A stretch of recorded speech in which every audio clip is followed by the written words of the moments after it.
de bizarre ne sortira.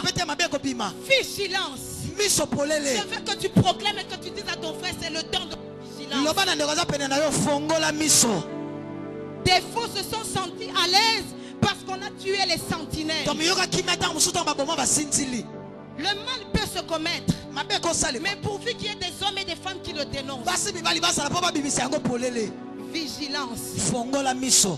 Deuxième caractéristique, la réactivité aux stimulations amoindries. Et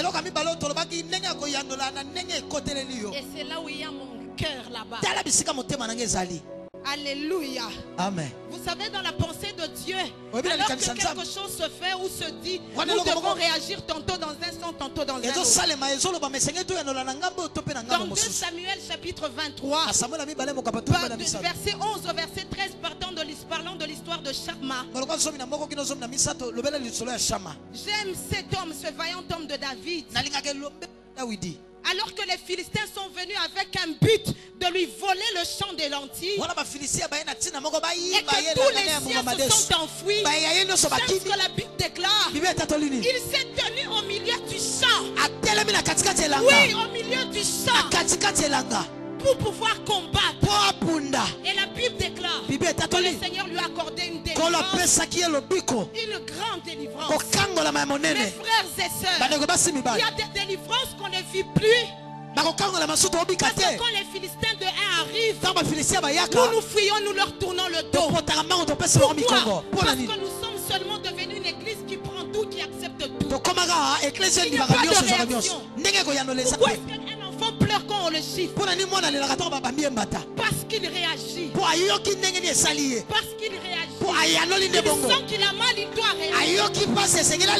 Et Dieu veut que dans ce réveil qui arrive, nous puissions avoir les yeux ouverts et que nous puissions réagir à tout signe, à tout mouvement, c'est-à-dire réagir à tout. Vous savez, dans la pensée de Dieu, c'est comme dans le football, dans une partie de football, nous pouvons la remporter par l'offensive ou par la défensive. Mais j'aime beaucoup plus encore la dimension de l'apostolique et du prophétique qui est à l'offensive, qui gagne le terrain. Regardons ce qui se passe. Qu'elle se lève au nom de toutes les églises. Il invite l'église de Jésus-Christ au stade. Il invite les Kimbangis, les musulmans et les Mbikoudi. Il dit au nom de l'église de Jésus, vous préférez garder vos vestes et vos cravates. Personne ne réagit à cause de son honneur personnel.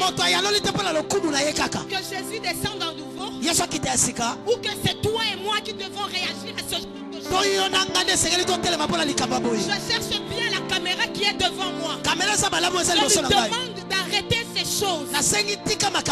Sans quoi le jugement de Dieu est sur lui. Et on n'entendra pas plus parler de lui dans ce pays. Et ainsi la crainte de Dieu va se saisir de ceux qu'il appelle, de ceux qu'il consacre, de ceux qu'il met à part.